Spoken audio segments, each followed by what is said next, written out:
কারণ সরকারে ডায়মন্ড হারবারের মাননীয় সাংসদের কোনো ভূমিকা নেই। সরকারে মমতা ব্যানার্জি ডায়মন্ড হারবারের সাংসদকে ঢুকতে দেন বলে আমার মনে হয় না।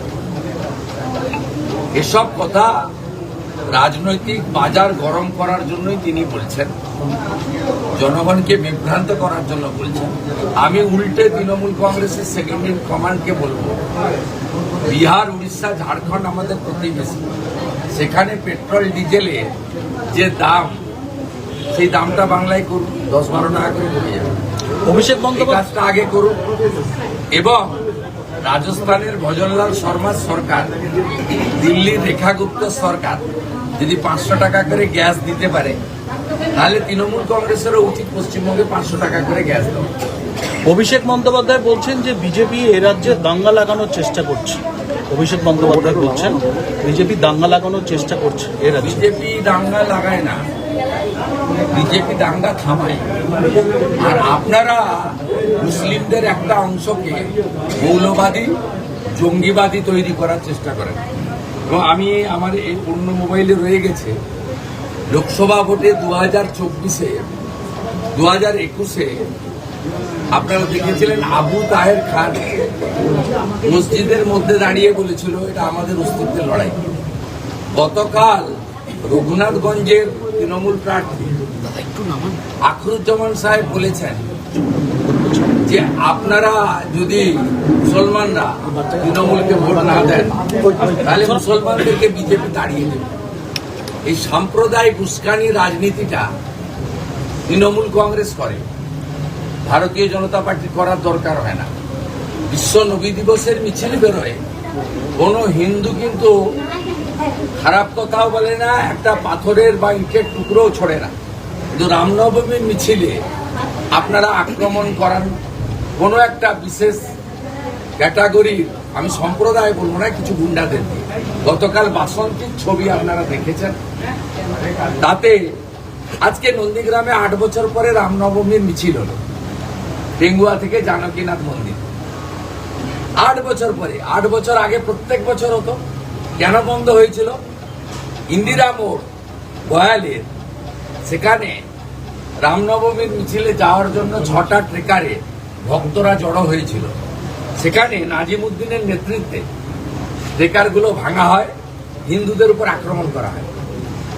সেই দিন থেকে মিছিল বন্ধ করে দেয় আমাদের জানকীনাথ মন্দির কমিটির উৎসবের আয়োজন। এখানেই তো অসংখ্য উদাহরণ আছে। গত কয়েকদিন আগে ভেটুরিয়াতে ভগবান রামচন্দ্রের যে মূর্তি তৈরি হচ্ছিল, তার গলা কেটেছে কারা? এদের, অথচ পুলিশের কোনো ব্যবস্থা নেই। এই কারণেই এই গুন্ডা দুষ্কৃতকারীরা, মৌলবাদীরা বাড়ছে। আমি মনে করি শুধুমাত্র সনাতনীরা নয়, রাষ্ট্রপতি মুসলিমদেরও এগিয়ে এসে প্রতিবাদ করা উচিত। আজকে নন্দীগ্রাম বাস স্ট্যান্ডে বেশ কিছু শিক্ষিত মুসলিম যুবক যেভাবে আমাদের জলদান করেছেন মিছিলে আসা রাম ভক্তদের, তাতে মনে হয়েছে নন্দীগ্রামে মুসলিমরা দুভাগে বিভক্ত হয়ে গেছে। একদল মৌলবাদের পক্ষে, তারা তৃণমূলের সঙ্গে, আরেক দল রাষ্ট্রবাদের পক্ষে, তারা মোদি দিচ্ছে। রানাঘাটে ভোট কর্মী আক্রান্ত হচ্ছেন, তিনি প্রতিবাদ করতে গিয়ে আক্রান্ত হচ্ছেন। যদি ভোট কর্মীরাই আক্রান্ত হন, তাহলে ভোট করাবেন না। কে তো আছে, কিন্তু ইলেকশন কমিশন চেষ্টা করছেন। আমার মনে হয় গুন্ডামিটা নিয়ন্ত্রণ করার তারা চেষ্টা করছেন এবং গ্রেপ্তার করার জন্য নির্দেশ দিয়েছেন। যেমন গতকাল বাসন্তীর ঘটনায় আমি জেনেছি 7 জনকে অ্যারেস্ট করা। এই ব্যবস্থাগুলো নেওয়া উচিত। এর মধ্য দিয়ে জঙ্গলরাজ শেষ হবে। একটা সময় উত্তরপ্রদেশ, বিহারেও এইরকম ঘটনা ঘটতো। মানুষই পারে। আপনি সবসময় পুলিশ, কেন্দ্রীয় বাহিনী, ইলেকশন কমিশনের উপর নির্ভর হলে হবে না। আপনারও নিজের কিছু দায়িত্ব রয়েছে, সেই দায়িত্ব আপনাকে পালন করতে হবে। দাদা, মমতা বন্দ্যোপাধ্যায় বলছেন যে হিটলার টিটলার ভুলে যান, টোটালটা হয়েছে বিজেপি। বিজেপির ওয়াশিং মেশিন হয়ে গেছে, গণতন্ত্রটাকে ভ্যানিশ করে দিচ্ছে, মানুষের অধিকারটাকে ভ্যানিশ করে দিচ্ছে। এদের দেখে আমাদের ঘৃণা হয়, লজ্জা হয়। মমতা বন্দ্যোপাধ্যায় বলছে দেখবেন না, তাহলে ঘৃণা হবে না, লজ্জা হবে।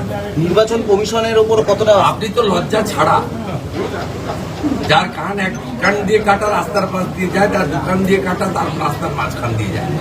আপনি 21-এ হারার পরে কি করে মুখ্যমন্ত্রী হন বলুন? একজনকে মানুষ রিজেক্ট করবে, আপনার তো তৃণমূলের অন্য কাউকে মুখ্যমন্ত্রী করা উচিত ছিল।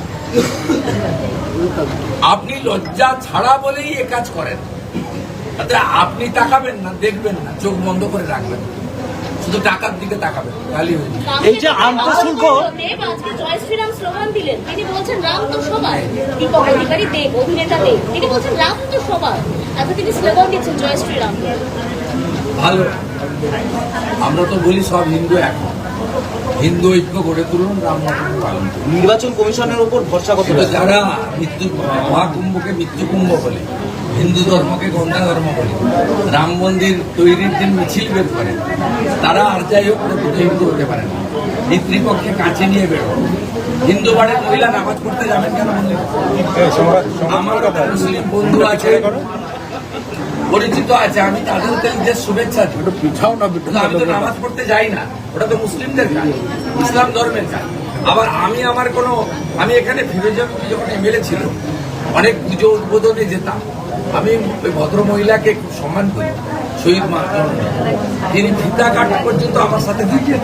তারপরে যখন মায়ের চরণে ফুল দিতাম, প্রদীপ জ্বালাতাম, আরতি করতাম, ধূপ ধুনা দিতাম, উনি কিন্তু ঢুকতেন না, দূরে দাঁড়িয়ে থাকতেন। একইভাবে যখন ইজতেমা, উরুস, জলসা, নামাজ হতো, সেখানেও আমি কোনোদিন অংশগ্রহণ করি। মুখ্যমন্ত্রী মমতা ব্যানার্জি কাকে বার্তা দেওয়ার জন্য এগুলো করেন? তিনি রামনবমীতে, এই গত দুদিন ধরে রামনবমীতে মুখ্যমন্ত্রীকে দেখেছেন আপনারা? আপনি ঈদের শুভেচ্ছা দিয়েছেন মুখ্যমন্ত্রী আনন্দের সাথে, আর রামনবমীর শুভেচ্ছাতে